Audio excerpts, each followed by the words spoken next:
कभी सोचा है कि व्हाट्सएप का ये लास्ट सीन वाला फीचर आखिर इतना तजस्सुस क्यों पैदा करता है? मतलब ये जानने की जो ख्वाहिश होती है ना कि कोई शख्स आखिरी बार कब ऑनलाइन था, यही चीज़ हमें इस फीचर को और इसे ट्रैक करने के तरीकों को समझने पर मजबूर करती है। तो चलें इस डिजिटल तजस्सुस की गहराई में उतरते हैं।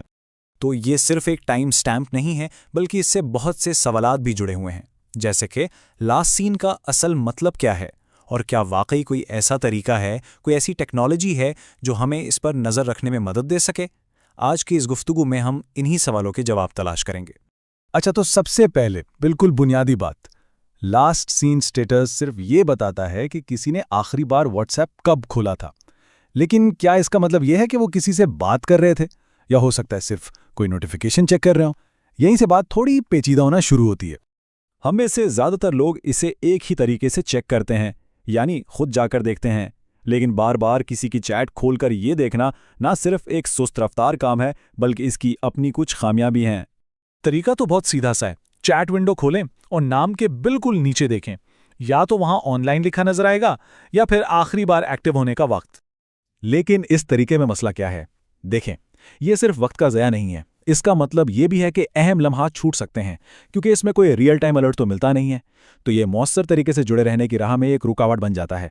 तो अगर ये मैनुअल तरीका इतना कारआमद नहीं, तो क्या कोई और रास्ता है? जी बिल्कुल, टेक्नोलॉजी इसका जवाब देती है, कुछ ऑटोमेटेड यानी खुदकार हल की शक्ल में। और यहीं पर थर्ड पार्टी ऐप्स का किरदार सामने आता है, जो इस पूरे अमल को खुदकार बनाने का वादा करती हैं। ये ट्रैकर्स आप समझ लें एक तरह के डिजिटल जासूस हैं। इनका काम सिर्फ एक है, किसी खास कॉन्टैक्ट की ऑनलाइन सरगर्मी पे नज़र रखना, और जैसे ही वो ऑनलाइन या ऑफलाइन हो फौरन एक अलर्ट भेज देना। माखज़ में एक ऐप वॉट ट्रैकर की मिसाल दी गई है। ज़रा इसकी खसूसियात पर गौर करें। सिर्फ एक नहीं, बल्कि एक साथ कई लोगों को ट्रैक करने की सहूलत। उनके ऑनलाइन आते ही फौरी नोटिफिकेशंस, और जो सबसे ताकतवर फीचर है, तफसीली रिपोर्ट्स जो उनके व्हाट्सएप इस्तेमाल करने के पैटर्न को जाहिर करती हैं। और ये सब कुछ मुकम्मल तौर पर खुफिया तरीके से होता है। तो सवाल ये है कि ये ऐप्स काम कैसे करती हैं। आर्टिकल में इसके लिए एक बहुत ही सीधा सादा 4 कदमों पर मुश्तमिल गाइड दिया गया है। आइए इसे देखते हैं। इसका तरीकाकार हैरान कुन हद तक आसान बनाया गया है। बस ऐप इंस्टॉल करें, जिस कॉन्टैक्ट को ट्रैक करना है उसकी तफसीलात डालें, अपने अकाउंट को लिंक करें और एक्टिवेट कर दें। बस ट्रैकिंग शुरू हो जाती है।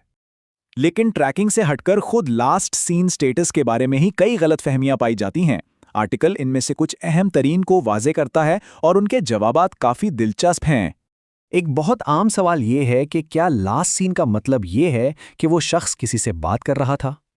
तो आर्टिकल इस गलत फहमी को बिल्कुल साफ करता है। इसके मुताबिक नहीं, लास्ट सीन सिर्फ ये दिखाता है कि सारिफ ने आखिरी बार व्हाट्सएप कब खोला था।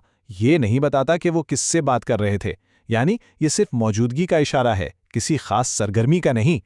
दूसरा अहम सवाल ये है कि अगर कोई किसी का लास्ट सीन स्टेटस बार बार चेक करे तो क्या उसे पता चलेगा? और इसका जवाब भी उतना ही वाज़ेह है, नहीं। व्हाट्सएप कभी किसी को ये नहीं बताता कि आपने उनका लास्ट सीन स्टेटस देखा है। ये एक डिजिटल वन वे मिरर की तरह है। आप देख सकते हैं, लेकिन दूसरे शख्स को ये मालूम नहीं हो सकता कि उसे देखा जा रहा है। तो टेक्नोलॉजी तो मौजूद है, लेकिन असल सवाल इसके इस्तेमाल का है। यहाँ आर्टिकल एक बहुत अहम इख्लाकी इंतबा देता है, जिस पर गौर करना बेहद ज़रूरी है। यहाँ एक बहुत वाज़ेह लकीर खींची गई है। क्या ये टूल्स राब्ते बढ़ाने के लिए हैं या शक को हवा देने के लिए? मकसद रिश्तों में एतमाद पैदा करना होना चाहिए, ना कि किसी की निजी जिंदगी में मुदाखलत करना।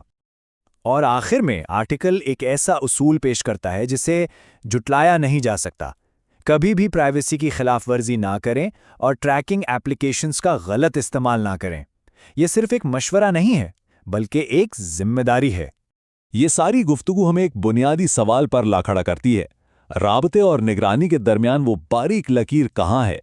टेक्नोलॉजी हमें ताकत तो देती है, लेकिन इस लकीर को खींचने का काम हमारा अपना है। ये एक ऐसा सवाल है जिसका जवाब हम सबको अपने लिए तलाश करना है।